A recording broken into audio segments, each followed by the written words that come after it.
Muy bien, perdón. Vamos a iniciar como lo hacemos siempre con nuestras plegarias, comenzando con la del refugio y la intención excepcional, la bodhicitta.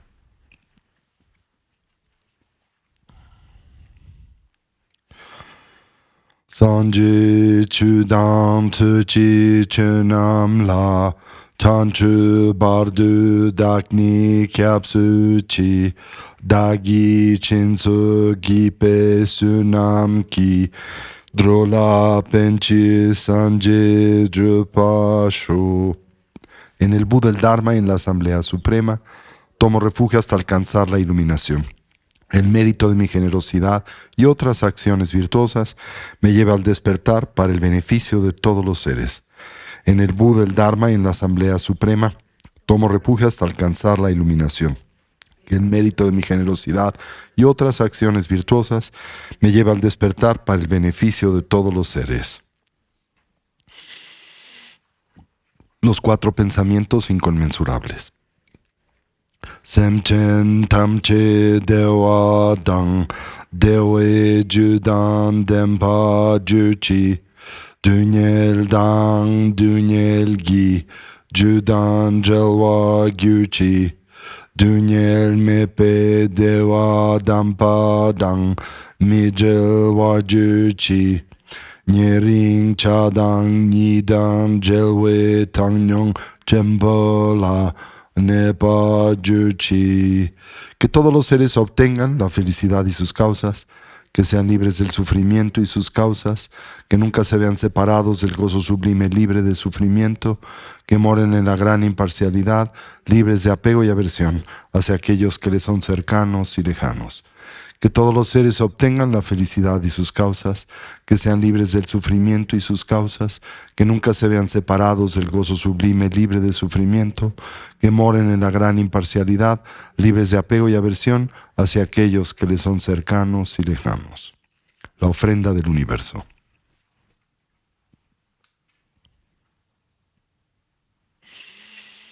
Sashi puchu chushin metu tram rirab lingshin nide gempadi sanje shindu mete buwayi druku namdak shindu chupasho. Perfumo la tierra con incienso, la decoro con flores, adornada con el monte Meru, los 4 continentes, el sol y la luna. Concebida como una tierra búdica la ofrezco para que todos los seres gocen de esta tierra pura. Y solicitamos la instrucción liberadora.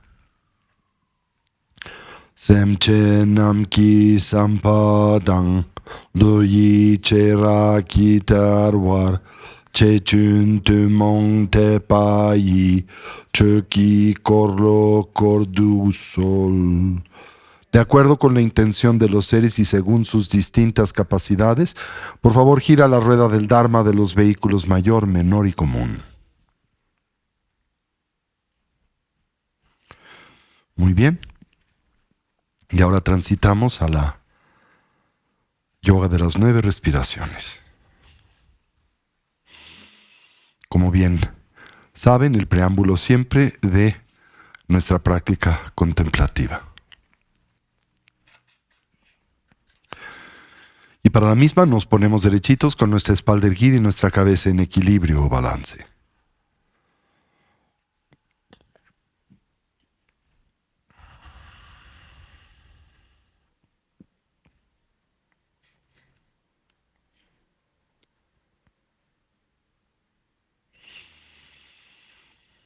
Evocamos una imagen mental de nuestra forma física. Y para ello recorremos a la misma desde la coronilla de la cabeza hasta las plantas de los pies.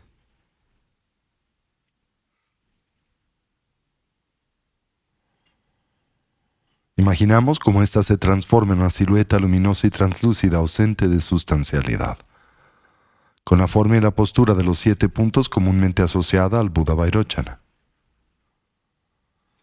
En nuestro medio surge el eje primario del sistema de energía sutil, constituido por el canal central, el Avaduti, así como por los dos canales adyacentes, el masculino, Rasana, y el femenino, Lalana.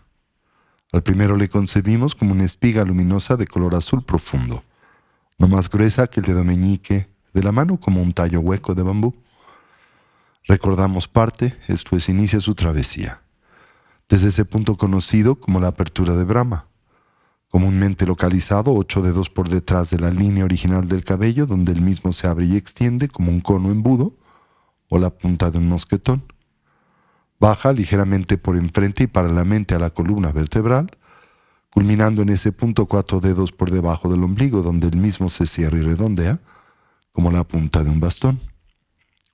Los dos canales adyacentes parten de las fosas nasales, se extienden y suben hasta la coronilla de la cabeza, donde se encorvan como el cuello de un bastón, bajando paralelamente al canal central con el que se conectan, en ese punto 4 dedos por debajo del ombligo, el canal masculino de color blanco y el femenino de color rojo. El primero, dispuesto a la derecha del canal central, para los hombres en la posición inversa correspondiente a la fisiología sutil de las mujeres. Con ello en mente, nos involucramos con la yoga de las 9 respiraciones. Le acompañamos de esa forma especial de respirar, la del jarrón, ánfora o vasija. En la misma, al inhalar, intentamos saturar la totalidad de nuestra capacidad pulmonar. Procedemos a la aplicación de la yoga de la retención de la respiración, volteando la atención sobre de sí misma. Intentamos reconocer y descansar en el estado y condición mental emergente más profundo, atento y concentrado. Subsecuentemente exhalamos con fuerza como si liberásemos una flecha a través de un arco. Decantamos así 30% del prana, comúnmente presente en la parte superior del cono pulmonar, correspondiente a los vientos kármicos, de los que dependen las funciones conceptuales y dualistas de la mente o conciencia, tanto las positivas como las neutras y negativas. Simultáneamente fortalecemos al viento de sabiduría, el Yeshe-Lum, que sabemos desde el momento de la concepción hasta la transición del morir, reside en el medio del canal central y del cual dependen las altas funciones de la cognición. Hacemos esto 3 veces para el canal masculino, trabajando con su particular energía la blanca, 3 para el femenino la roja, y culminamos con la yoga de la gran vasija, el Bombachen, en la que inhalamos simultáneamente por ambas fosas nasales, energía de color azul, retenemos la respiración, giramos el estómago 7 veces en el sentido de las manecillas del reloj y 7 veces en el sentido contrario, exhalamos con fuerza y repetimos el proceso 3 veces.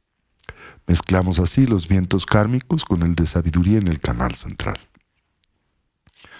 Presionamos con la yema del pulgar la primera falange del dedo anular, abrazándola en el gesto conocido como el puño adamantino con los dedos índices, ligeramente extendidos, con los que presionaremos las nadinas de las fosas nasales en el orden correspondiente al ejercicio. Y con esta instrucción ejecutemos en efecto la yoga de las 9 respiraciones.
la meditación de estabilidad, la práctica de la recolección del respirar. Cualquier idea, sensación o estímulo que en nosotros surja la observamos y liberamos. Consciente y lúcidamente intentamos dejarla pasar sin elaborar sobre de la misma. Con suavidad y naturalidad volvemos la atención o recolección sobre el flujo natural de la respiración.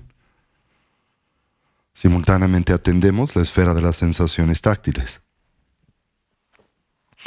en especial aquellas naturalmente asociadas a la respiración, comenzando por la relajación. Recorremos introspectivamente a nuestro cuerpo desde la coronilla de la cabeza hasta las plantas de los pies. Y ahí donde hallemos o identifiquemos cualquier elemento o rastro de ansiedad y tensión, lo relajamos. Y se nos facilita y como un medio hábil a inhalar, imaginamos, en nosotros penetra luz y claridad. Concebimos como la misma se vierte sobre esos puntos de tensión y ansiedad. Al hacerlo, los ilumina, los distiende y relaja.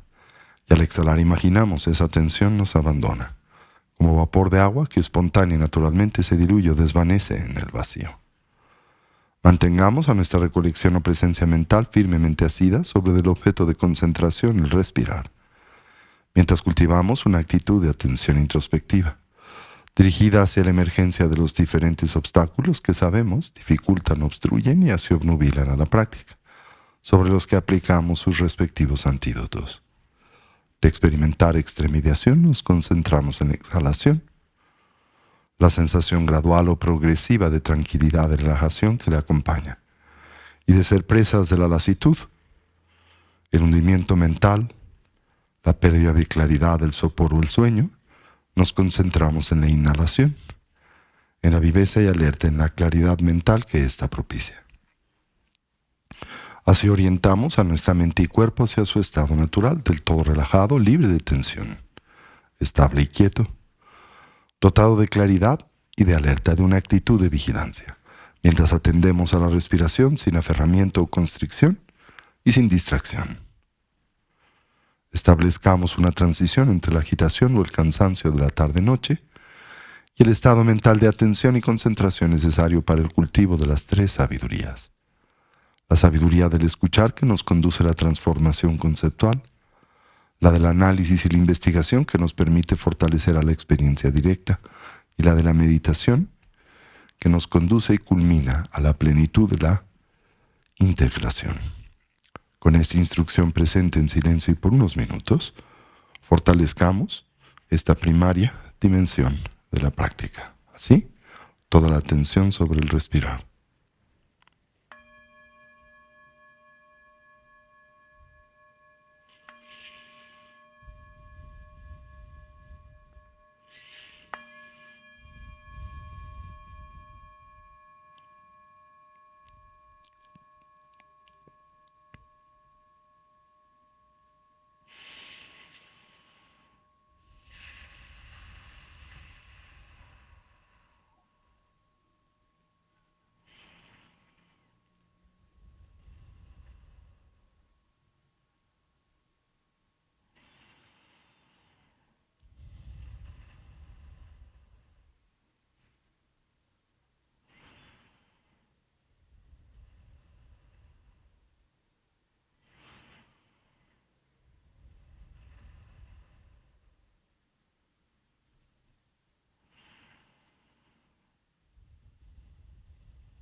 Fortalezcamos la estabilidad, por la que comprendemos ese estado y condición mental profundamente imbuido, del todo saturada de la continua presencia de la atención.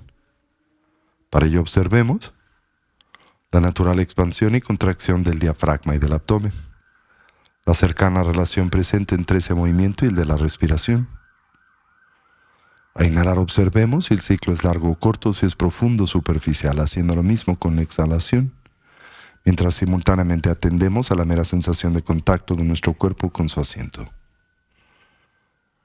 De experimentar excitación nos concentramos en exhalación y de ser presas de la lasitud, la inhalación.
Finalmente acentuemos a la viveza alerta y claridad de la atención.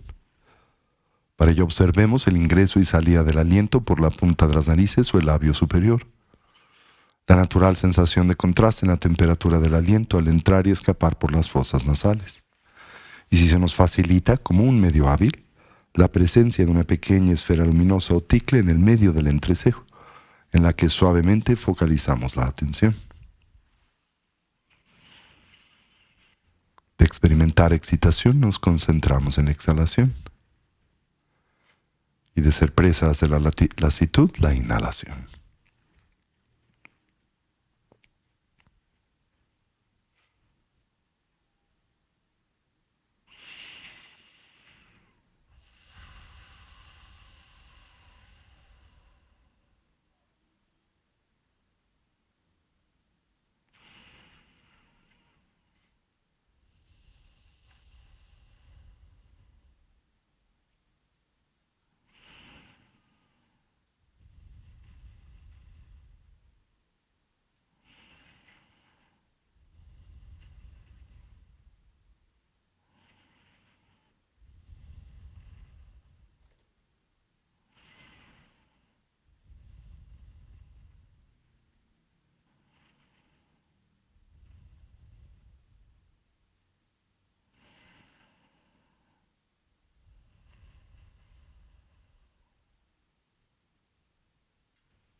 toda la atención sobre el respirar.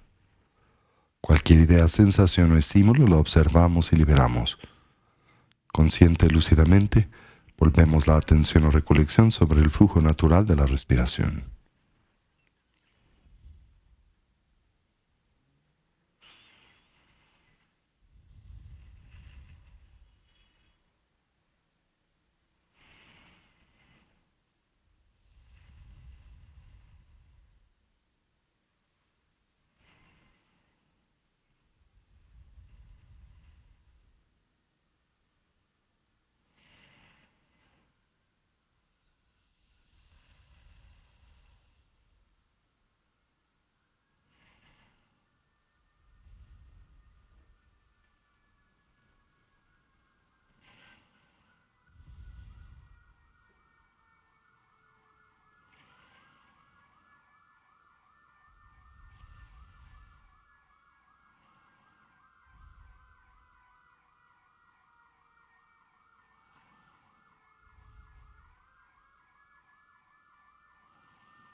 Y ahora gradual y suavemente transitemos hacia la meditación discursiva, reconociendo en la misma un natural complemento a la práctica de la estabilidad.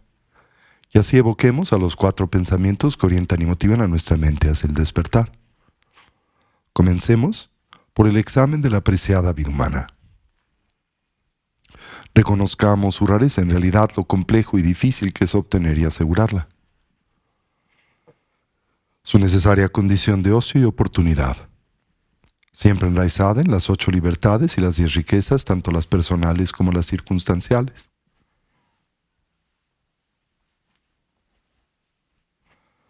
Lo fácil que es perderla, su fragilidad y transitoriedad. Y así la gran, más breve oportunidad con la que hoy contamos, para intentar imprimir y así dotar a nuestras vidas de una dimensión y sentido de genuino significado, la que naturalmente asociamos a la consecución del bienestar genuino, a través del medio del estudio y la práctica del Buda Dharma.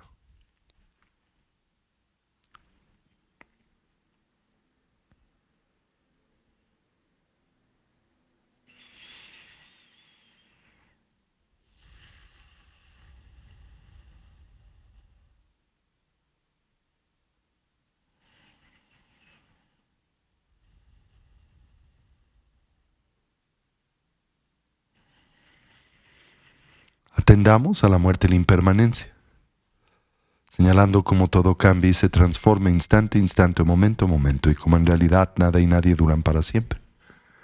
En especial, contemplemos a nuestra propia condición mortal, y como la única variable del todo certera y segura en la misma es el que vamos a morir, y que en realidad desconocemos el cómo y el cuándo es que este evento acontezca.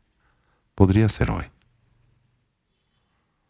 Con base en ello, intentemos pensar o reflexionar en torno a lo que debiese ser genuinamente importante, prioritario, significativo en nuestras vidas.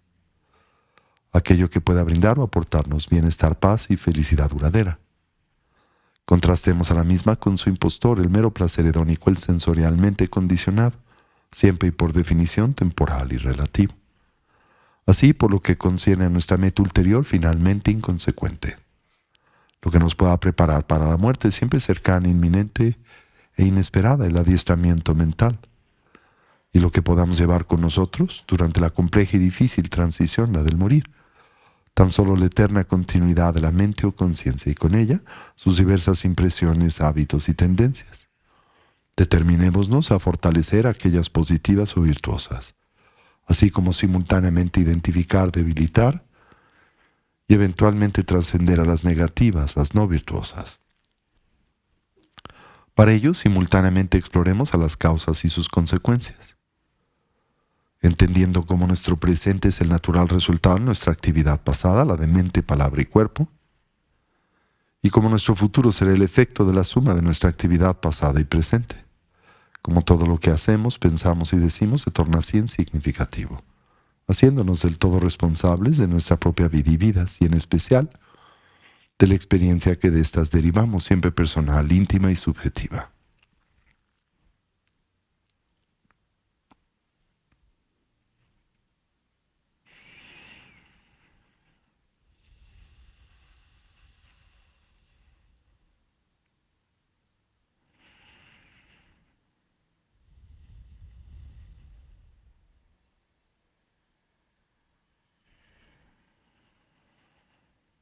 Finalmente comprendamos las limitaciones que son propias y endémicas al samsara, a la existencia cíclica, a la vida condicionada por la matriz de la ignorancia, el apego y la aversión.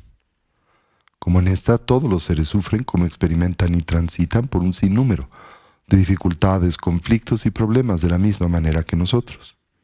Podemos empatizar con estos, conocemos la experiencia del sufrir y naturalmente desearíamos ser capaces de ayudarles. Mas reconocemos nuestras limitaciones presentes para hacer y lograr esto, y es con ello en mente que volteamos nuestra atención en la dirección del refugio y que nos determinamos a establecer una orientación auténticamente positiva y segura en la vida, la que simbolizamos a través de la triple joya. Así, tomamos refugio en el Buda. Lo hacemos no tan solo como un hombre o persona, sino como alguien que representa la naturaleza abierta y clara de la mente, así como sus diversos potenciales evolutivos. Tomamos refugio en el Dharma, como un compromiso para integrar y poner en práctica las instrucciones de vida, desarrollo y cultivo que el Buda nos dio o aportó.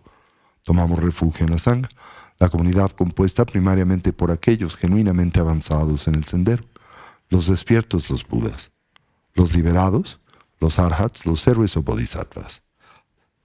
Indirecta y simbólicamente, la comunidad de amigos y amigas que en el camino nos inspiran y ayudan, y a manera central, la figura del Ama, el vínculo con el Dharma y el punto, donde esas cualidades coinciden y se hacen a nosotros presentes, y así afirmamos: Lama-la Kyabsun Chio, Sanje-la Kyabsun Chio, Cho-la Kyabsun Chio, Gendun-la Kyabsun Chio, Lama-la Kyabsun Chio, Sanje-la Kyabsun Chio, Cho-la Kyabsun Chio, Gendun-la Kyabsun Chio.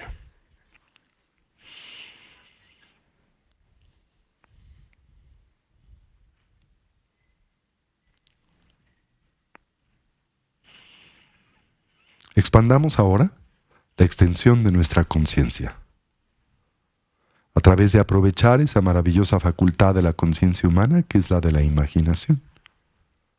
Volvamos así a la práctica del Tonglen, la del dar y el tomar, reconociendo en la misma uno de los métodos principales dentro del contexto de la tradición del vehículo amplio para el cultivo y desarrollo de esa honda y poderosa mentalidad, la de extracción y vocación altruista, la bodhicitta. Así comencemos por imaginar a una persona que nos es cercana, a un ser amado, a un hijo, un hermano, un pariente, un amigo, alguien que conocemos bien y por el que experimentamos un sentimiento de cercanía y preocupación, quien hoy transita por una circunstancia de adversidad, la cual puede tratarse de una económica, social, psicológica o física. Así evoquemos tan vívidamente como nos sea mentalmente posible esta persona y tratemos de imaginar cuáles funcionan como las causas de su sufrimiento y aflictividad. Subsecuentemente y a manera simbólica, imaginemos en el centro de nuestros corazones una esfera luminosa, iridiscente, una perla de luz, que representa y simboliza nuestra naturaleza búdica.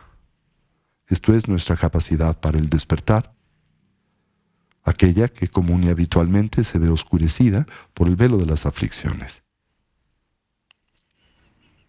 Concibámosla radiante, de luz blanca, inexhaustible y brillante, una luz de gozo y purificación. Concibámosla como el fundamento mismo de nuestro ser y la expresión simbólica de nuestra esencial naturaleza. Y así, abrazando la práctica del tomar y el dar, imaginemos al sufrimiento las causas que le propician en nuestro ser amado a la manera de una especie de nebulosidad oscura, espesa y grumosa, la que naturalmente obnubila su naturaleza. Con cada inhalación, imaginemos absorber esta oscuridad, inhalándola, orientándola hacia esa perla de luz en el centro del chakra del corazón, donde se diluye, debilita y desvanece gradualmente sin dejar rastro alguno. Y recordemos abordar esta práctica no tan solo a través de la mera imaginación, pero con cada inhalación evoquemos la mentalidad que es propia de la compasión, enunciándolo así: puedas verte libre del sufrimiento y de sus causas subyacentes. Con cada inhalación, imaginemos cómo el dolor, el sufrimiento, la aflictividad por la que nuestro ser querido transita, disminuye, se debilita. Las causas que la propician se disipan, hasta que del todo se desvanecen. Y así, una vez más, evoquemos mentalmente a esta persona, pero ahora enfoquemos nuestra atención en sus añoranzas. Esto es, en su aspiración y deseo de bienestar y felicidad. Y con el deseo que es propio de la bondad amorosa, afirmemos: puedas encontrar la felicidad genuina, puedas identificar y evocar a sus causas. Con cada inhalación, con cada exhalación, imaginemos irradiar esta luz y claridad hacia nuestro ser querido. Una luz de sanidad y de salud, la que llena y satura a este individuo con gozo y bienestar. E imaginemos esto es así aquí y ahora, mientras sincronizamos la práctica con la respiración.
Y ahora evoquemos mentalmente una persona que sintamos nos haya lastimado o perjudicado. Quizá alguien que todavía alberga para con nosotros algún sentimiento de animadversidad. Y al evocar mentalmente a esta persona, investiguemos si esas cualidades que de la misma a nosotros aparecen reprensibles son verdaderas o imaginarias, o si pueden ser parcialmente genuinas y al mismo tiempo una mera proyección y designación de nuestra propia mente. Recordemos cómo común y habitualmente movidos por la mentalidad de la aversión, tendemos a aumentar la percepción que tenemos de negatividad de esas cualidades. En todo caso, y aquí yace la distorsión, encontramos a esta persona intrínsecamente conflictiva. Y esos problemas parecen presentarse a nosotros por sí mismos, desde su propio lado, del todo independientes a la apreciación que de los mismos tenemos. Así entonces, con cada inhalación absorbamos esas cualidades que del otro contemplamos reprensibles. Simultáneamente imaginemos absorber las causas que producen la aflictividad en éste, ya sea las que están presentes en su vida, en la mía, o en una combinación entre una y otra. Orientemos a las mismas hacia esa perla de luz en el centro del chakra del corazón, donde se diluyen y desvanecen sin dejar rastro alguno. Y con cada inhalación, imaginemos dispersar estas cualidades, estos comportamientos negativos que hallamos difíciles. Imaginemos cómo todas las aflicciones y oscurecimientos de la mente se diluyen y desvanecen sin dejar rastro alguno. Y ahora con cada exhalación, visualicemos toda bondad, toda compasión, toda sabiduría fluyendo ininterrumpidamente de esa perla de luz en el centro del chakra del corazón. Y simultáneamente fortalezcamos el proceso, una vez más, generando la mentalidad de la bondad amorosa, enunciándola así. Puedas ser realmente feliz, puedas verte dotado de las causas que producen y propician la felicidad genuina. Imaginemos cómo este individuo se ve del todo saturado por la luz de la bondad y cómo en consecuencia experimente el gozo que es consecuente de la actualización de la bondad amorosa y la compasión. Imaginemos cómo esta luz del todo le satura. En él se hace cada vez más brillante e intensa. Y así incrementa su gozo y bienestar. Sincronicemos el proceso con la respiración.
ahora expandamos la extensión de nuestra conciencia para que la misma pueda abrazar a todos los seres sensibles, que como nosotros añoran bienestar y la libertad del dolor y la ansiedad.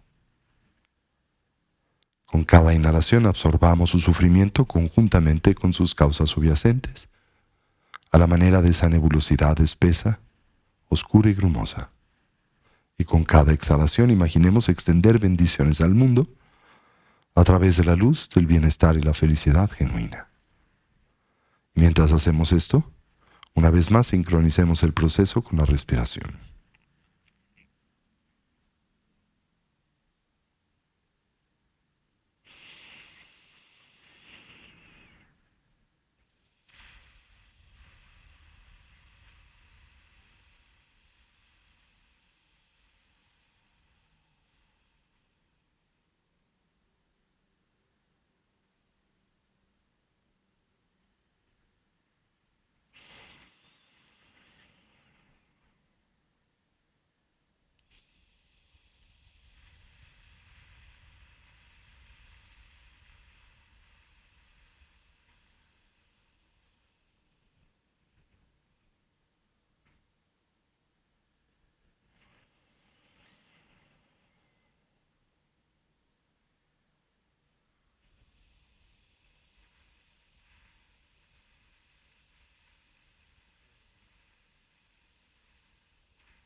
Y ahora liberemos nuestra imaginación a todos los objetos mentales.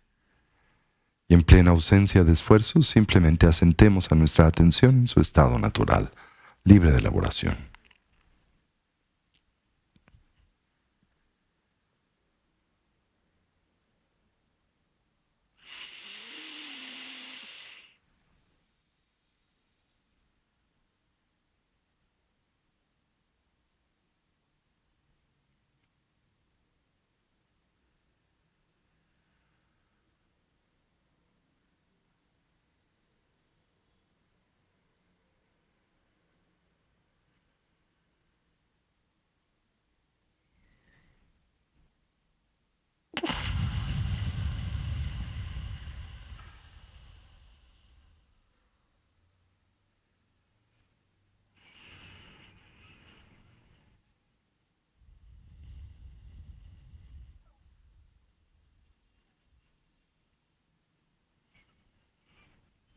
Y así terminemos por dedicar el mérito. Deseemos cualquier potencial positivo que a través de este medio ya hemos desarrollado o cultivado sirva y sea de beneficio a todos los seres. Que podamos todos actualizar nuestros potenciales como trascender nuestras diversas limitaciones. Que una mentalidad altruista pueda nacer donde no ha nacido y se incremente donde ya existe. Que todos los seres puedan ser felices, que puedan dejar de sufrir y que pronto todos podamos actualizar la conciencia omnisciente y compasiva de un Buda no solo en nuestro propio beneficio, sino en especial en el de aquel de los que nos rodean. Así es, así es, así es.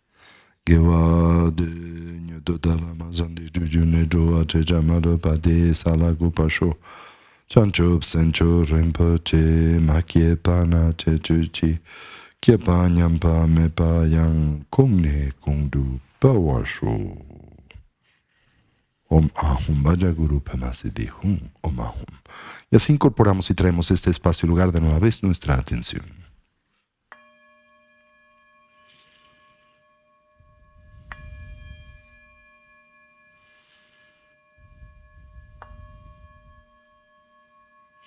Muy bien.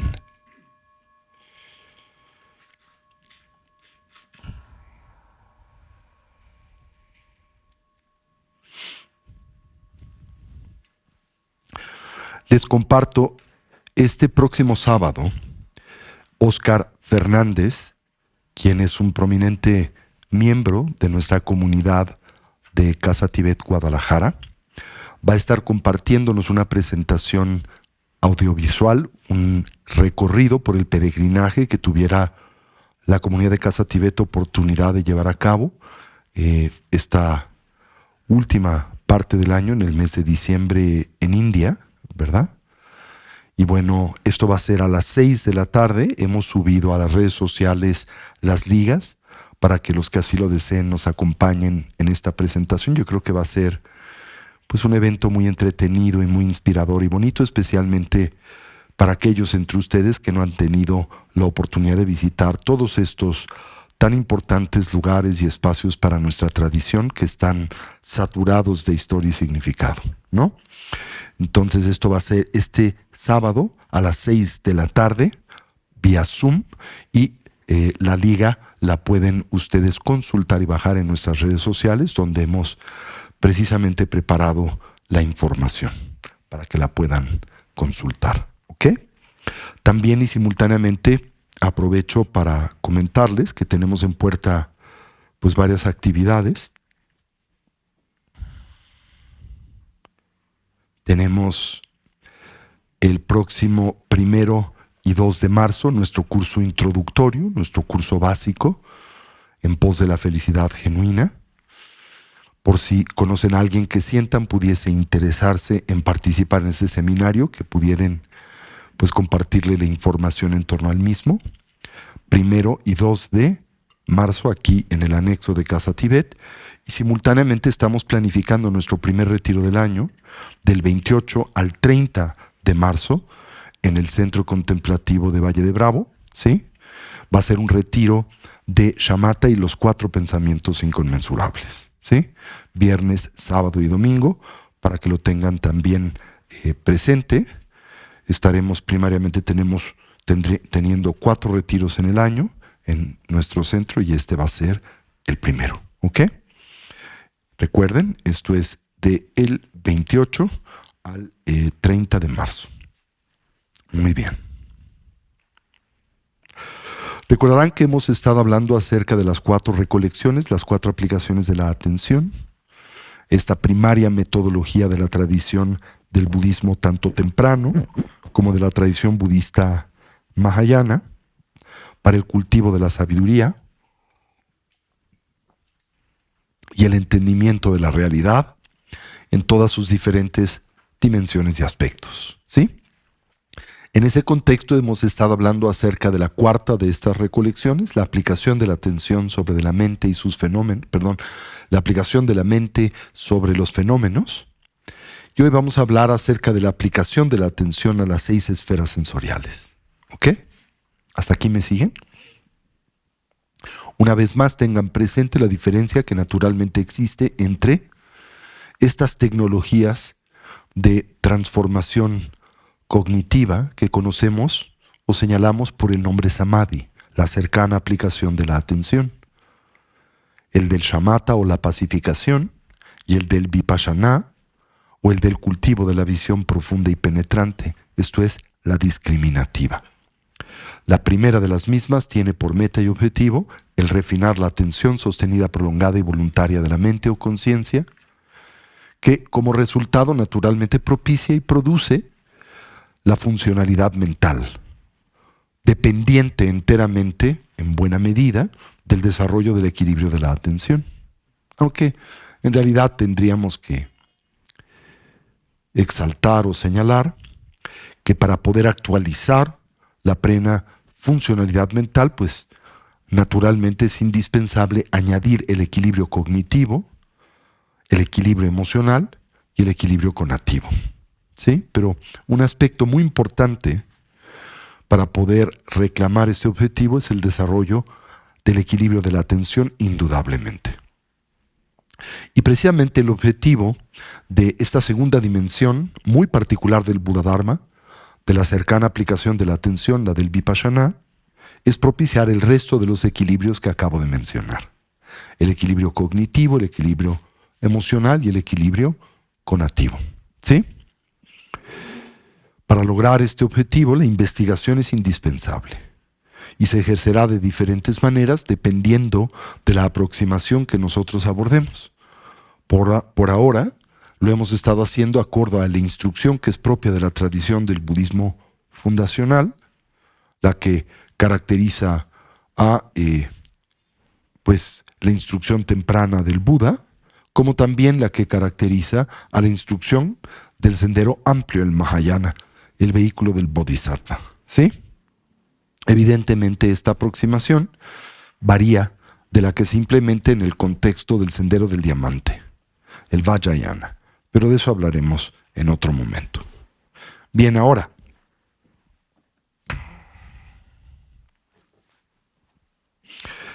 en el contexto de las 4 recolecciones, ahora el Buda exalta la importancia de establecer una iniciativa de investigación en torno a los 6 campos o esferas sensoriales, ¿sí? Tanto a manera interna, se dice, como de forma externa, en nosotros y en aquellos que nos rodean.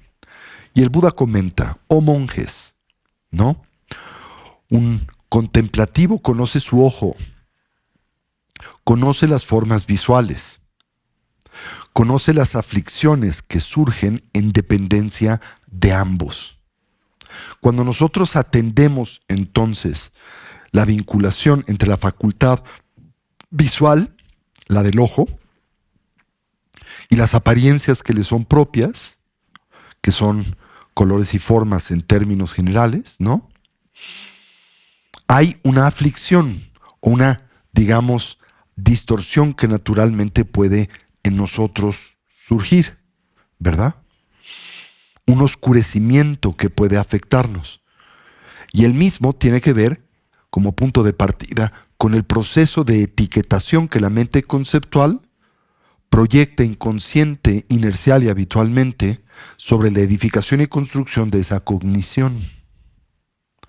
Simultáneamente, el perceptor tiende a descuidar y olvidar que esa etiqueta que comúnmente como herramienta de interpretación discursiva se proyecta y coloca, se engarza a la experiencia directa sensorial, no le es propia. Y sin embargo, mezclamos a la misma con la estructura propia de esa cognición, pensándoles unitarias e inseparables. ¿Se entendió esa idea? Cuando tú experimentas cualquier cognición, la primera dimensión de la misma en realidad es directa y no conceptual. Eso quiere decir que el objeto sensorial o cognitivo a su particular sentido aparece sin la presencia de una etiqueta conceptual, siendo la etiqueta conceptual en realidad un añadido, precisamente una proyección que la conciencia del perceptor, en nuestro caso a manera habitual e inercial, tiende a colocar sobre la experiencia desnuda sensorial a manera artificial.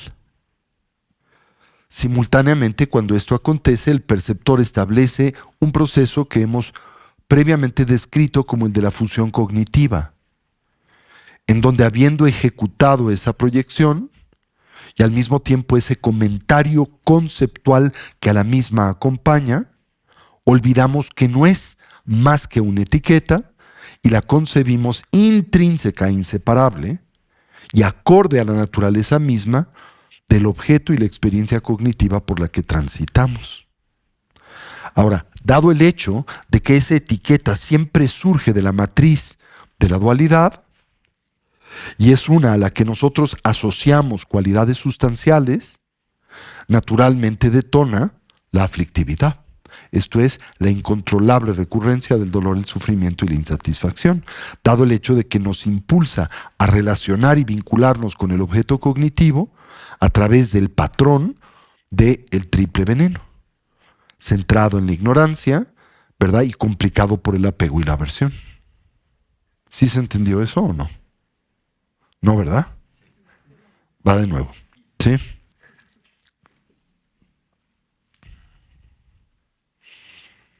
Siempre que nosotros algo percibimos, primero tendríamos que preguntarnos a través de qué medio lo propiciamos. Naturalmente lo hacemos ya sea a través de los 5 campos sensoriales físicos o el mental, ¿no es cierto? Estos son los instrumentos a través de los cuales nosotros edificamos la cognición que del mundo y nosotros naturalmente tenemos o propiciamos. Pero sabemos simultáneamente, es algo que hemos previamente discutido y lo hemos hecho dentro del contexto de este ciclo instructivo, el de las 4 recolecciones, que ese proceso acontece y se estructura por partes y momentos. El primer instante cognitivo que nosotros establecemos, esto es, aquel en donde se establece el vínculo entre la base sensorial y su respectivo objeto, es no conceptual. Eso quiere decir que en el perceptor emerge libre de elaboración, de un comentario condicionado naturalmente. ¿Por qué? Precisamente por nuestra estructura conceptual. Por ejemplo, cuando tú ves una imagen visual, una forma, elaboras sobre de la misma y quizá le llamas roja o azul, ¿sí? Y asocias al rojo o azul toda variedad de memorias o toda variedad de experiencias, estableces asociaciones de muchos diferentes tipos, proyectas sobre de ello una cualidad positiva o negativa o neutra, y finalmente piensas que todo lo que así ejecutas corresponde objetivamente a la naturaleza de esa forma con la que interactúas. Pero la realidad es que esa forma no es roja o azul, porque el rojo y el azul no existen en el espacio y universo, sino son más bien modalidades de categorización que la conciencia conceptual, y en nuestro caso la humana, establece sobre de ese campo y esfera de la cognición, ¿sí?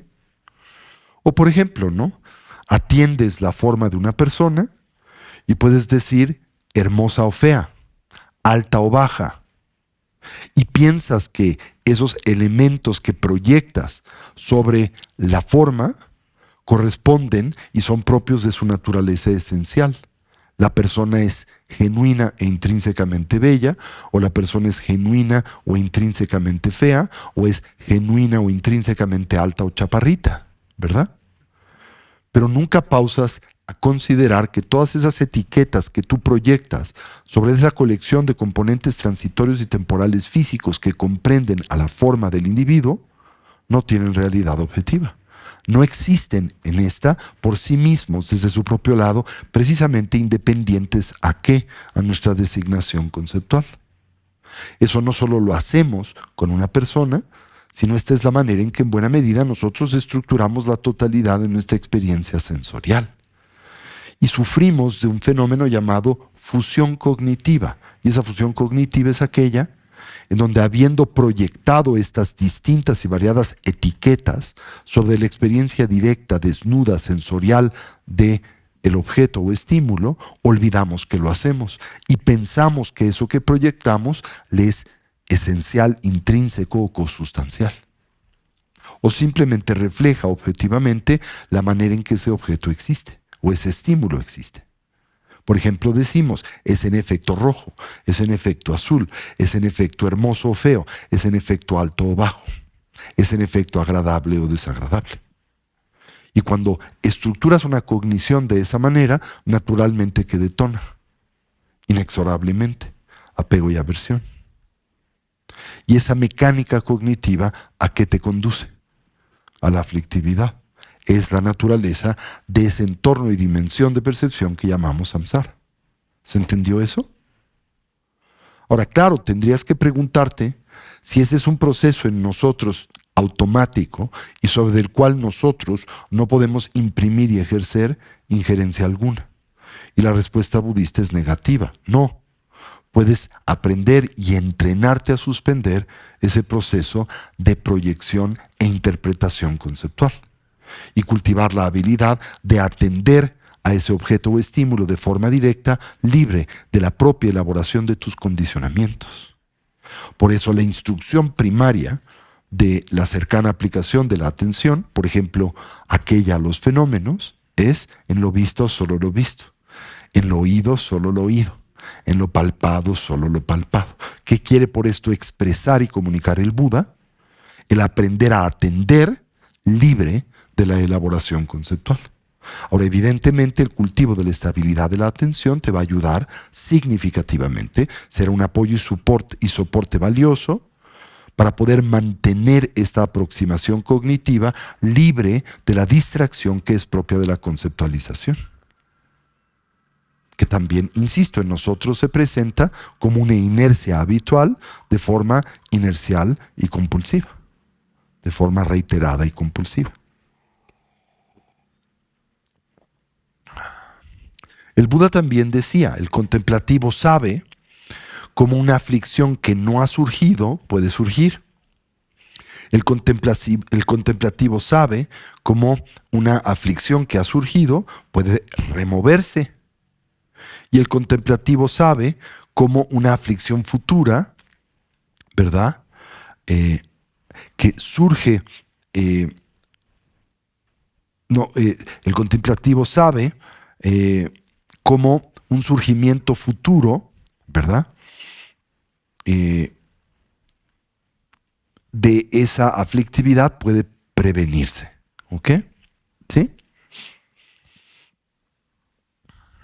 Entonces es claro que cuando nosotros nos involucramos en la práctica del Vipassana, la de la cercana aplicación de la atención centrada en la investigación, lo que pretendemos es remover los oscurecimientos que ahora pues plagan a la estructura y función de la mente o conciencia, o de las mentes y conciencias, ¿verdad?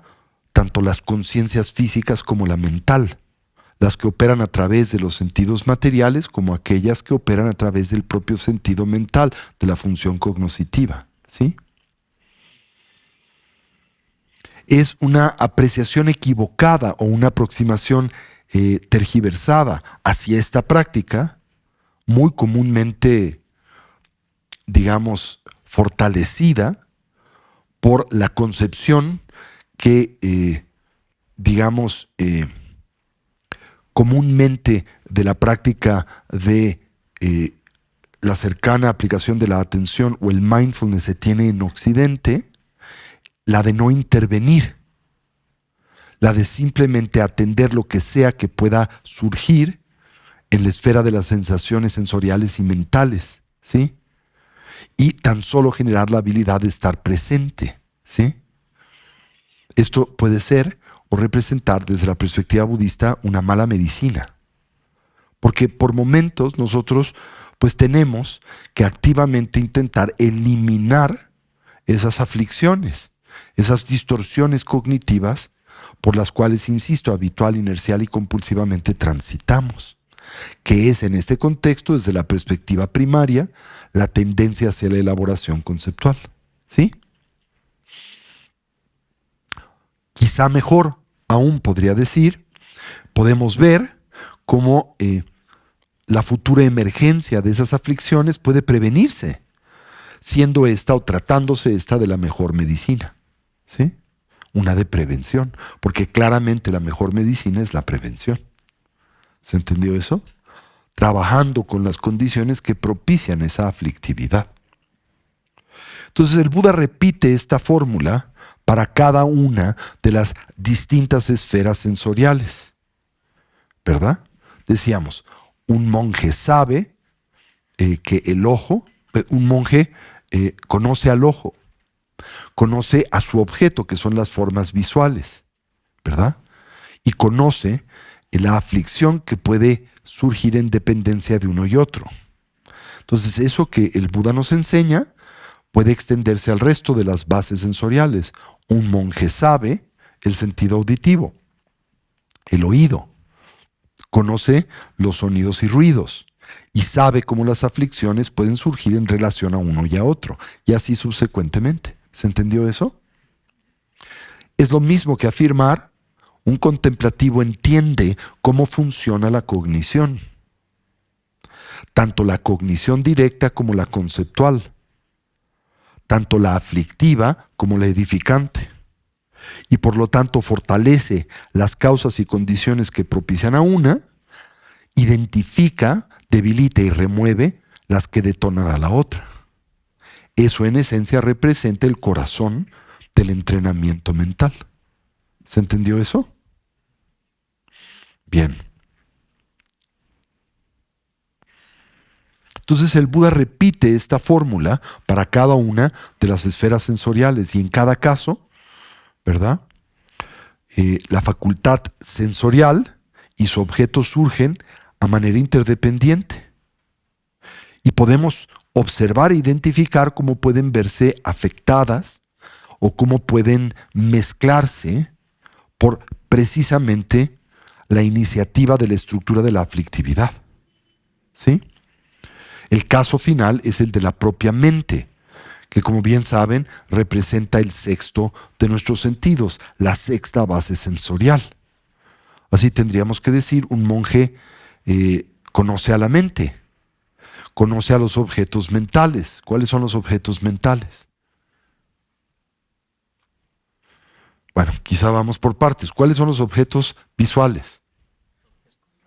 Colores y formas. ¿Cuáles son los objetos auditivos? Sonidos y ruidos. ¿Cuáles son los objetos olfativos? Olores y fragancias. ¿Cuáles son los objetos gustativos? Sabores. ¿Cuáles son los objetos táctiles? Texturas y temperaturas. ¿Y cuáles son los objetos mentales? Ideas, imágenes mentales, memorias y sentimientos. ¿Sí?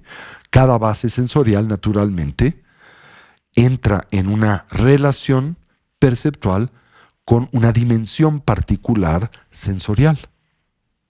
Y decíamos simultáneamente que las 5 esferas sensoriales físicas operan individualmente, no pueden hacerlo a manera simultánea, ¿verdad? Aunque pueden intercalarse una con la otra u otras, lo hacen de una forma muy ágil y veloz, de tal manera que pareciese pueden hacerlo a manera simultánea. Pero es una apreciación subjetiva. Esto es, tú no puedes ver y escuchar simultáneamente. Porque en el momento en que ves, si escuchas, el objeto de audición precede o invalida o bloquea el visual. Y simultáneamente, si ves y escuchas, el objeto visual invalida o bloquea el auditivo. No pueden coexistir simultáneamente.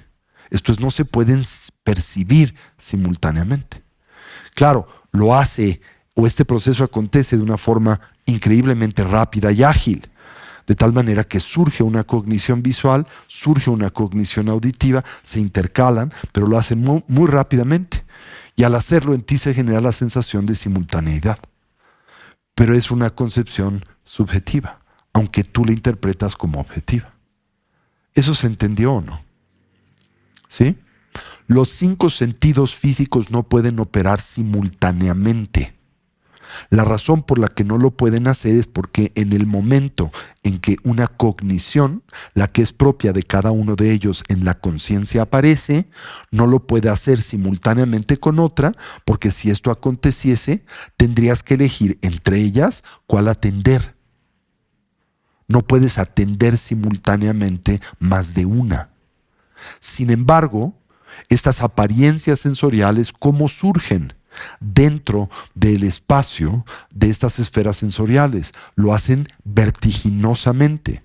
Esto es muy ágil y rápidamente, pero lo hacen intercaladamente. Eso quiere decir que por un momento percibes un objeto visual, en otro momento cognitivo percibes, por ejemplo, un objeto auditivo.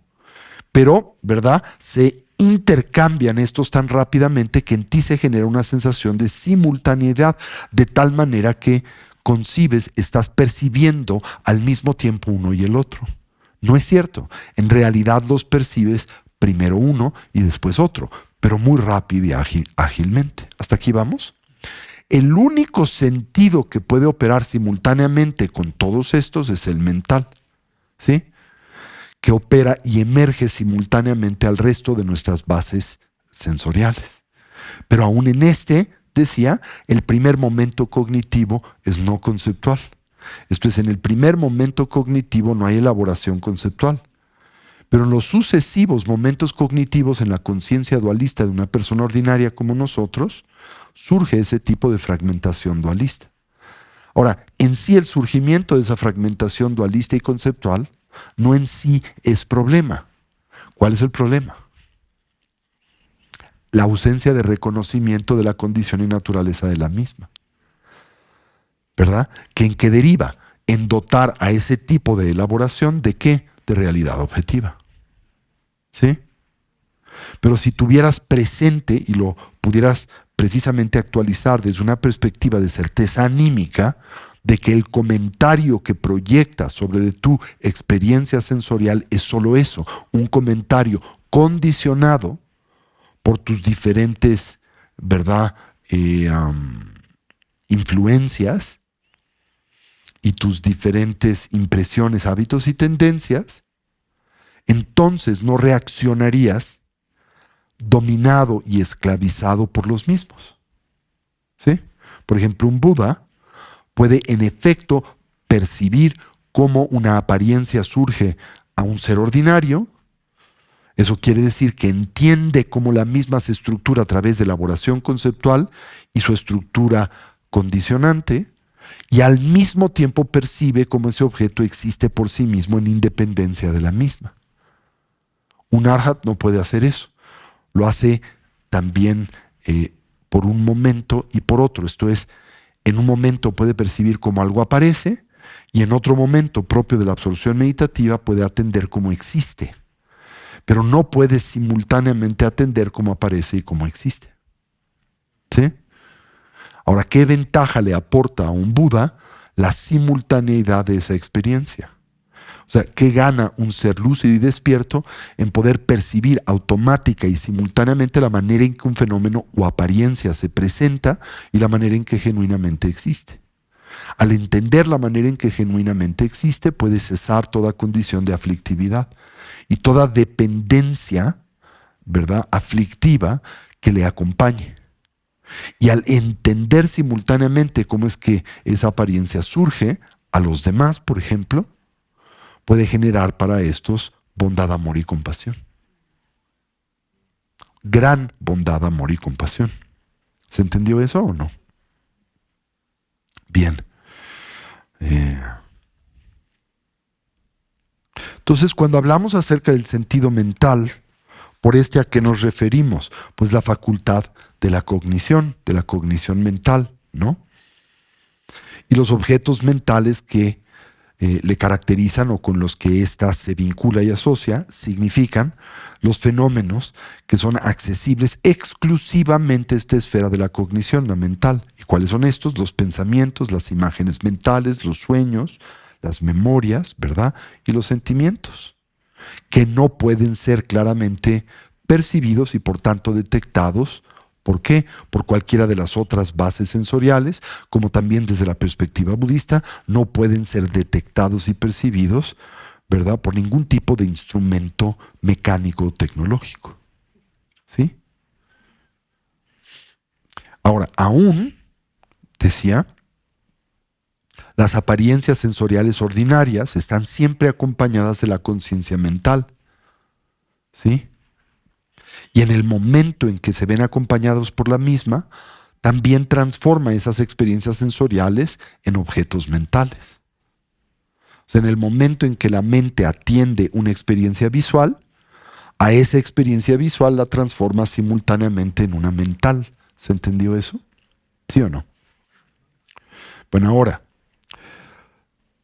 ¿en qué consiste? Quiero volver a señalar y exaltar la cercana aplicación de la atención a las 6 esferas sensoriales. Primariamente consiste en propiciar que el perceptor, primero dentro del contexto del laboratorio contemplativo que facilita dicha observación y después dentro del devenir de la experiencia de la vida cotidiana, pueda atender con plena lucidez y conciencia la mecánica de la estructuración de esa cognición. Por ejemplo, pueda atender la relación que existe entre cada una de las esferas sensoriales y sus respectivos objetos. Puede entender cómo, por ejemplo, las 5 esferas sensoriales físicas no pueden percibir simultáneamente una con la otra. Y pueda simultáneamente percibir cómo la esfera de la experiencia mental participa en la totalidad del proceso de la cognición. Puede simultáneamente entender cómo es que los fenómenos aparecen a cada una de nuestras bases sensoriales, previo a que sobre los mismos nosotros proyectemos etiquetas conceptuales. Puede entonces comprender cómo la proyección de estas etiquetas conceptuales distorsiona la naturaleza de lo que percibimos física y mentalmente. Y puede simultáneamente concluir cómo esa distorsión opera como el fundamento y base de la aflictividad y prevenir que esto acontezca en el futuro. Eso no quiere decir inhibir la percepción, ¿sí? Sino inhibir la tendencia a dotar de autoridad y realidad objetiva a las etiquetas que proyectamos sobre las apariencias sensoriales, que carecen de las mismas, dado su ausencia de identidad intrínseca. Así entonces, y también a través de esta aproximación, que podemos dilucidar y en qué podemos ahondar, en un concepto central para la liberación. ¿Y cuál es este? La vacuidad. ¿Y qué es la vacuidad? Entender que todos estos fenómenos no existen, no, precisamente dilucidar cómo existen en oposición a cómo a nosotros aparecen. ¿Sí? Por ejemplo, en el momento en que tú degustas un pastel y dices sabroso, generas deseo para él, el deseo se exacerba y se convierte en aferramiento. Atender con claridad la totalidad de esa experiencia y reconocer la condición distorsionante y aflictiva de la misma, que en efecto no corresponde o no atiende con precisión a la naturaleza del estímulo que aparece a tus bases sensoriales, el que carece de esas cualidades que inercial, habitual e inconscientemente, consecuente de tus condicionamientos, le proyectas. Y que en efecto en ti que detonan el apego y la aversión, y con ello el resto de las distintas aflicciones que simultáneamente consolidan una existencia pues limitada y limitativa, que es lo que llamamos samsara. ¿Sí? Por eso, ¿cuál es la instrucción primaria del Buda en el contexto del Vipassana? Visto desde la óptica de la instrucción que es propia de la tradición temprana y la amplia. En lo visto, solo lo visto. En lo escuchado, solo lo escuchado. En lo olfateado, solo lo olfatado. Y así subsecuentemente. Y en lo percibido mentalmente, solo lo percibido mentalmente. Pero para aprender a hacer esto, ¿qué tienes que parar? La discursividad, el diálogo interior, que representa, una vez más, de forma habitual y compulsiva, ¿qué tendencia mental? La de la etiquetación. Esa tendencia a la etiquetación es lo que llamamos, más elegantemente, ¿qué? La designación conceptual. Y nosotros decíamos, sufrimos de lo que podríamos describir o denominar un fenómeno de fusión cognitiva. ¿Y cuál es la función cognitiva? ¿Verdad? Que fusionamos al objeto cognitivo con las etiquetas que le proyectamos. Por ejemplo, fusionas la mera apariencia de la forma del pastel con si es bonita o fea. Lo bonita y fea no corresponde a la forma del pastel, no mora en los componentes del pastel, no es propia del pastel. ¿A dónde mora lo bonito y lo feo? En el surgimiento dependiente entre el pastel y el perceptor. Primariamente, ¿en qué? En la estructura mental y emocional con la que este o esta interpreta y decodifica ese estímulo en consecuencia de sus condicionamientos. Porque para que tú percibas ese objeto como pastel y, por ejemplo, como sabroso, tienes que tener sentidos humanos, una visión kármica de la vida humana. Cuando decimos una visión kármica de la vida humana, queremos decir que condicionamientos humanos. Sin estos no percibirías esa colección de componentes que son por definición y naturaleza transitorios y temporales de la manera en que los percibes, como una entidad unitaria, como una entidad estable, como una entidad independiente, como una que posee y alberga identidad intrínseca y cualidades sustanciales. La identidad intrínseca del pastel sería la pasteleidad y su cualidad sustancial lo rico o lo feo, lo rico o lo repulsivo, ¿no? No sé si entienden eso. Lo rico y lo repulsivo, lo sabroso o lo no sabroso no residen en el pastel. Residen en la conciencia del perceptor que interactúa con el pastel. Y ese rico y feo, ¿de qué dependen? No del estímulo en sí mismo, porque ese no tiene esas cualidades de forma cosustanciales. Radica, decíamos, en la conciencia de quien así lo etiqueta, consecuente de qué? ¿De sus qué? De sus condicionamientos. Como por ejemplo son nuestros condicionamientos prenatales y los propios de esta vida y nuestra socialización. Como por ejemplo son los condicionamientos que advienen de nuestra humanidad y los condicionamientos, eso es lo que llamamos nuestra visión kármica de la vida, y los condicionamientos que dependen de qué, de nuestra socialización. Porque es la socialización la que te condiciona a interpretar esa experiencia sensorial como agradable o desagradable. Porque no es universal. ¿Pueden imaginar algún alimento que sea universalmente sabroso? Lo concebimos, ¿no? ¿Verdad? Tienes la idea de que ciertos alimentos, como, no sé, me imagina uno, pues tiene elementos que producen una respuesta favorable en los seres humanos, como las papas fritas, ¿no? Casi a todos les son sabrosas, pero no a todos, ¿verdad? Y aun cuando te son a ti sabrosas, no lo son ¿qué? En todo momento. Porque su condición como sabrosas en ti emerge también en dependencia de variables temporales y subjetivas, como tener o no tener hambre.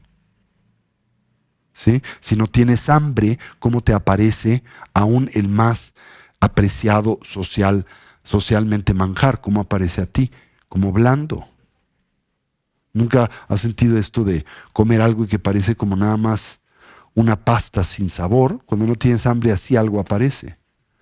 Y cuando tienes hambre, aún lo que en otro momento habrías pensado nunca darte la oportunidad de degustar, puedes no solo degustarlo, sino apreciarlo como agradable. O sea, ¿quién en su sano juicio se puede comer un alacrán? ¿Verdad? A mí me parece una entidad repulsiva. O sea, no podría, olvídense de comérmelo, introducírmelo a la boca. No podría acercarlo a más de 1 metro de mi persona. Comerlo vivo y saborearlo como sabroso mientras medio camina adentro de ti, como las hormigas en un taco. Tienes que estar socializado para eso, ¿no? Y al mismo tiempo imagino una persona que, por ejemplo, nunca se ha visto expuesta a alimentos procesados, como por ejemplo los procesados por el azúcar. ¿Apreciaría un gansito, que es una bomba de azúcar? Lo más probable es que no lo encontraría agradable.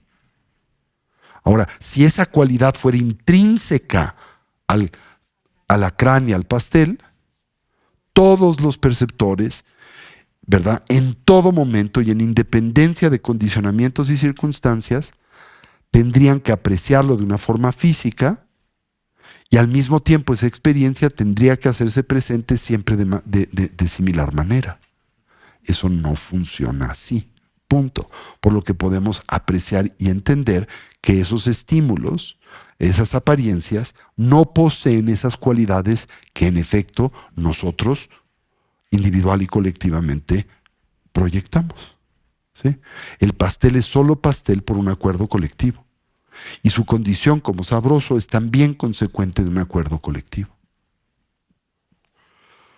¿Sí? Pero ¿cómo divides ese condicionamiento de tu mera experiencia sensorial?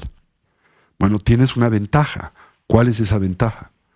Que el primer momento cognitivo, la primera relación que establece, ¿verdad?, tu conciencia sensorial con su respectivo objeto, emerge de forma directa, libre de etiquetación. Eso siempre pasa, en todos y en toda experiencia sensorial. Lo único que tienes que aprender a hacer es ¿qué? Reconocer ese primer momento y después ¿qué? Suspender qué tendencia. A etiquetarlo. Y si lo etiquetas, mantener qué recolección. Su condición como una etiqueta. Porque si no mantienes dicha recolección, eres presa de la fusión cognitiva. ¿Cuál es la fusión cognitiva? Fundes qué con qué. La etiqueta con el objeto. ¿Sí? Por ejemplo, piensas que la chica es,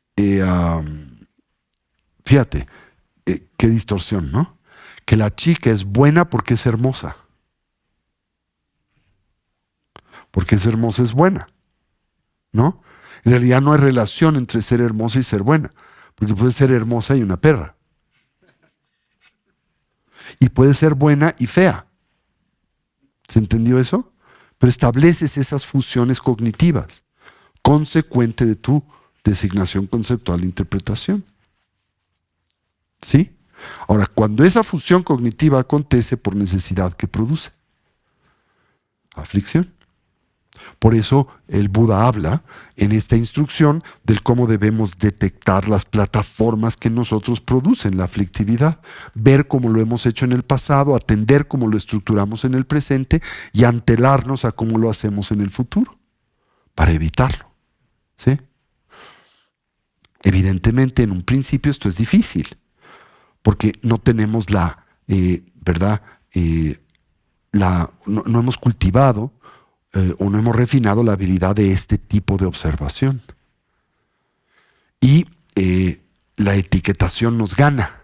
Etiquetamos rápidamente y no tenemos la habilidad de observar cómo etiquetamos.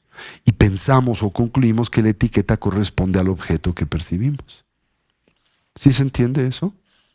Y por ende, naturalmente, cuando esto acontece, generas una respuesta aflictiva como es la del apego y la aversión. Ahora, el apego y la aversión tendrán que surgir natural y automáticamente de la relación que estableces con un objeto o apariencia a la que le atribuyes una identidad intrínseca. Porque si concibes que el pastel es en efecto intrínsecamente sabroso, naturalmente tendrás que relacionar y vincularte con este, cognitivamente hablando, con apego. Y si realmente concibes que esa apariencia o estímulo es intrínsecamente repulsivo, vas a relacionarte natural y compulsivamente con con aversión, hostilidad o con pues aflictividad. ¿Sí se entiende eso? Pero nada de todo ese proceso es determinante, ¿verdad? ¿Por qué? Porque trátase ulteriormente de una función artificial. Y por lo tanto es una que puedes reconocer y puedes superar. Ahora, en la mente de un ser despierto, eso no se da más, ¿sí? Ahora, ¿quiere esto decirse que un ser despierto ya no etiqueta? No, quiere decir que un ser despierto ya no establece fusión cognitiva. No fusiona la etiqueta con el objeto. Puede etiquetar, pero en todo momento que sabe. Es solo una etiqueta. Que así dispone funcionalmente para un objetivo determinado. Como por ejemplo, tiene que etiquetar salero de pimentero, porque si no establece esa etiqueta, pues ¿cómo te solicita la pimienta y no la sal, o la sal y no la pimienta? Sin embargo, en todo momento mantiene absoluta conciencia de que pimienta y sal son meras designaciones conceptuales que carecen de realidad objetiva. Y no se diga las cualidades emergentes que a las mismas asocias. Ahora, ¿eso de qué te libera? De toda, ¿verdad?, la relación compulsiva y neurótica que establecemos con el mundo de la experiencia. Ahora, ¿a qué se asemeja esto? Como para aterrizarlo de nueva vez. ¿A dónde puedes hacer esto con gran proeficiencia? ¿En qué trance o tránsito? En el del soñar. Porque cuando tú ensueñas, ¿verdad? Si no lo haces lúcidamente, ¿qué fusión cognitiva estableces? ¿Qué piensas? Que las apariencias oníricas en efecto existen por sí mismas, independientes a la mente que las produce y ensueña. Y por tanto, ¿cómo te relacionas con ellas? A través de la estructura del triple veneno. Esa cognición estará dominada por la ignorancia de su naturaleza y por la experiencia del apego y la aversión, y así el resto de las aflicciones mentales y emocionales. Pero si ensueñas lúcidamente, por definición, durante dicha, ¿verdad?, experiencia, ¿qué mantienes consciente? ¿Y qué inhibes? Inhibes la fusión cognoscitiva. Y en todo momento mantienes consciente la diferencia entre la apariencia y la realidad, la manera en que ese sueño a ti aparece de la forma en que genuinamente existe, ¿no? Sabes que aparece como si estuviera dotado de realidad objetiva. Aparece como si existiera independiente a la mente que lo produce. Pero en todo momento, ¿qué sabes? Y lo sabes con absoluta certeza, que es inseparable, que no puede distanciarse, que no puede divorciarse de la mente que la produce, que surge del espacio de la mente, que juega en el espacio de la mente y que se diluye en el espacio de la mente, que no tiene existencia independiente a él. Y eso que produce por natural consecuencia, de que te libera de la aflictividad del apego y la aversión, que al mismo tiempo detonan el fundamento de la raíz de todas las aflicciones. Te libera de la existencia condicionada por esa mecánica, que es la que llamamos samsara. Y simultáneamente al liberarte de esa condición, al mismo tiempo de que te liberas de su efecto, que es la aflictividad. Por tanto, puedes interactuar con esa condición y experiencia de forma exitosa, ¿verdad? Esto es, sin que esa apariencia produzca en tu persona desequilibrio cognitivo alguno y permitiendo que en ti se mantenga la integridad del equilibrio mental y emocional, del que depende el bienestar genuino. Ahora, para lograr eso, ¿verdad?, todo suena muy fácil, pero te tienes que entrenar. Y ese entrenamiento es, en este particular contexto, la cercana aplicación de la atención sobre las 6 bases sensoriales. En lo visto, solo lo visto. En lo oído, solo lo oído. ¿Qué quiere decirse eso? En lo visto, solo lo visto. Solo lo que aparece libre de ¿qué? De conceptos y elaboraciones. Bonito, feo, alto, chaparro, rojo, azul, verde, amarillo, me pertenece, no me pertenece, soy yo, etc. ¿Sí? Porque la más perversa de las distorsiones cognitivas es el identificar a la apariencia con tu persona. Soy yo y me pertenece. ¿Sí? Y ese estímulo ni es tú ni te pertenece. Nunca te ha pertenecido. Y no eres tú. ¿Sí se entiende eso? Cuando digo eres tú, no sé si se entiende eso. Nunca han observado cómo hasta un objeto material inconsecuente como un par de aretes o ¿qué les gusta? Un cinturón o algo, se fusiona con ustedes en términos de su identidad. Por ejemplo, en los hombres es muy común que el coche sea una extensión de tu persona o la motocicleta, ¿verdad? No hay distancia, eres el coche, ¿sí? O eres, por ejemplo, el puesto que tienes en la empresa. Eres eso.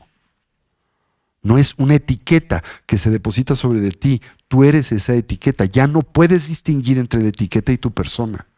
Ya no puedes distinguir entre el coche y tu persona. Ya no puedes distinguir entre una parte de tu cuerpo y tu persona. Te puedes identificar con tu busto. Te puedes identificar con la lozanía de tu piel, tu juventud o tu belleza, que son subjetivas.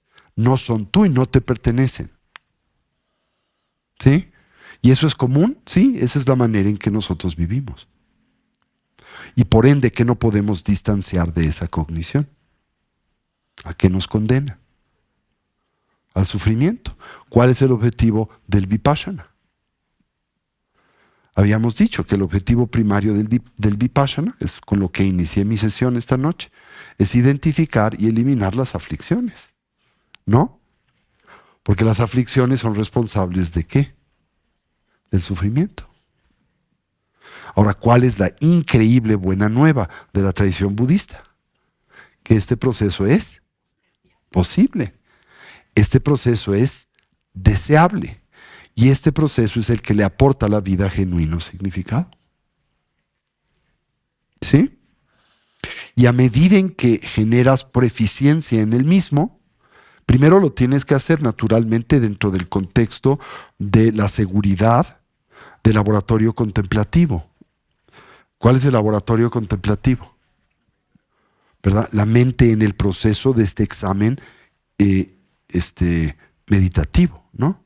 En un entorno que lo favorece, sin distracciones, ¿verdad? Con el preámbulo de la estabilidad de la atención, en fin, todo lo que acompaña a una correcta sesión de meditación. Pero ¿qué se busca en el mediano y largo plazo? Que lo que estás cultivando y desarrollando en ese laboratorio pueda ¿qué? Pueda extenderse a la experiencia de la vida cotidiana. Y a través de ese medio permita que despiertes a la influencia hipnotizante o mesmerizante que las apariencias ejercen sobre de ti. Porque te hipnotizan. O me dan la oportunidad de utilizar una de mis palabras preferidas, ¿verdad? Que decía,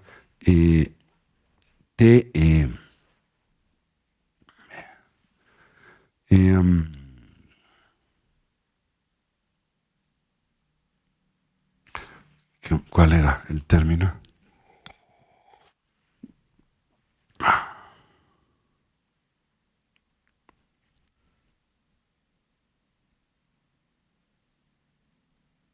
Ay, se me fue. De la punta de la lengua.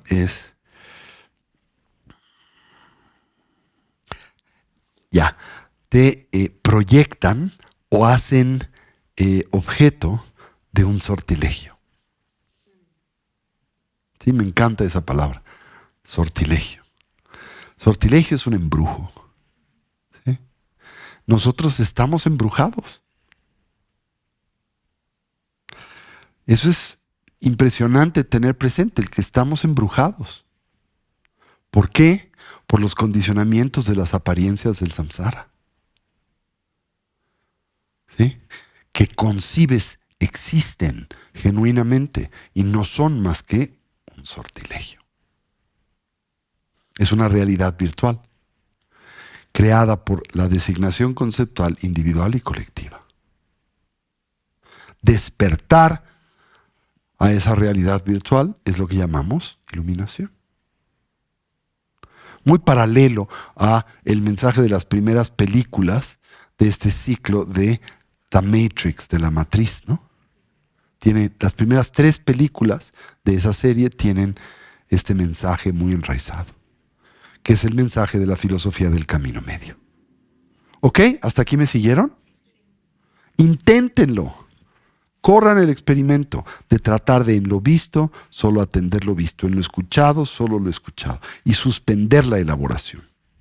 Y si son presa de elaboración, detectar la elaboración. ¿Sí? ¿Ok? La semana que entra hablaremos acerca de los 7 factores que propician la iluminación. Sí, el lunes no hay clase porque es día de no sé qué, de alguna festividad nacional. Pero les invito a que me acompañen martes, miércoles o jueves, para que no pierdan pues, la sesión de la semana. ¿Ok? Pueden entrar cualquiera de esos 3 días. Martes, miércoles o jueves. Sí, el lunes es el día feriado, creo, ¿no? Nada más. Entonces, martes, miércoles y jueves que hay sesión, entren. Y no olviden, este sábado 6 de la tarde, Óscar Fernández nos invita a esta travesía por los lugares sagrados del budismo en India. Lugares sagrados del budismo en India. Creo que va a ser muy entretenida esa sesión. Yo estaré ahí, yo también me conectaré, ¿sí? Y además, pues, Óscar es un gran fotógrafo, así que me imagino que tomó fotos muy hermosas de todos estos lugares. Tuvimos también el enorme beneficio de tener un lama extraordinario que Khenpo Pema designó para que nos acompañara en ese peregrinaje. Y entonces pues recibimos muchas instrucciones y enseñanzas en torno a la historia de estos lugares y la importancia que tienen en la narrativa del budismo, del Buda Dharma. Pues muchísimas gracias. Gracias por acompañarme el día de hoy. ¿Sí? ¿Quién es? Juan, no te veo. Pasa, comunícanos. No te veía. Solo para tomarles un minutito y recordarles que en junio tenemos planeado un recorrido por el sudeste asiático en un recorrido mágico de 3 semanas que recorre Bangkok, Laos, Vietnam y Camboya. Entonces, bueno, tenemos esta oportunidad, nos salimos de la rutina normal, esta vez recorremos estos países que tienen una gran tradición budista, así como en algunos lugares también hinduista. Entonces, bueno, pues vamos del 5 al 27 de junio, 5 al 24 de junio, perdón, 3 semanas, de manera que pues aquellos que estén interesados, por favor no dejen de comunicarse. Tenemos los últimos lugares, entonces si gustan comunicarse, es un viaje lleno de variedad de culturas, mágico. Vietnam ve un resurgir impresionante. Camboya es cuna de una de las culturas más extraordinarias, la cultura Khmer, que es uno de los imperios más grandes que ha visto la humanidad. De manera que, bueno, pues los invitamos y estamos en la jornada final para hacer esas inscripciones. Si a alguien le interesa, por favor comuníquese, les voy a pasar un numerito por ahí. Es el 55 30 84 15 05. Les repito, 55 30 84 15 05. Tony nos hace el honor de acompañarnos a este viaje y créanme que va a ser una experiencia extraordinaria. Y pues esta es la expedición del año de Casa Tibet. Saben, cada año tenemos un destino. Y pues hemos estado visitando este entorno maravilloso del norte de la India, de Ladakh, el pequeño Tibet, por varios años. Y este año decidimos variar el programa y visitar otros lugares, otras tierras budistas. Y estos países son hermosísimos, ¿no? Y tienen cosas muy lindas, comida muy rica, ruinas maravillosas, cultura maravillosa, budismo vivo, ¿no? Porque la tradición budista, bueno, Tailandia es un país budista, ¿verdad? Budista Hinayana. Pues Laos también es un país budista. Correcto. Sí, Hinayana. Sí. Camboya es budista hinduista. ¿Sí? Pero bueno, por ejemplo, las ruinas de Angkor son las ruinas, bueno, es la ruina arqueológica indudablemente más importante del mundo. ¿Sí? Bueno, pues muchas gracias. No, gracias, muchas gracias. Gracias. Vamos a dedicar el mérito, ¿les parece? Sunam di tamche se pani, tobne nyepe janam panine, Kiegana chi balab trupayi, sipe tsole joa joa sho. Que por este mérito, luego de alcanzar la omnisciencia y derrotar al enemigo, las negatividades, podamos liberar a todos los seres del océano de la existencia, agitado por las olas tormentosas del nacimiento, la vejez, la enfermedad y la muerte. Chanchub sencho rinpoche, makye panam chechuchi, Kepa nyampa me payang, kongne kongdu pewasho. Que la apreciada bodhicitta surja allí donde no lo ha hecho y donde haya surgido que no se deteriore, sino que crezca cada vez más. Pues muchísimas gracias y recuerden, lunes próximo es día feriado, entonces los esperamos cualquier día de la semana. ¿Ok? Muchas gracias.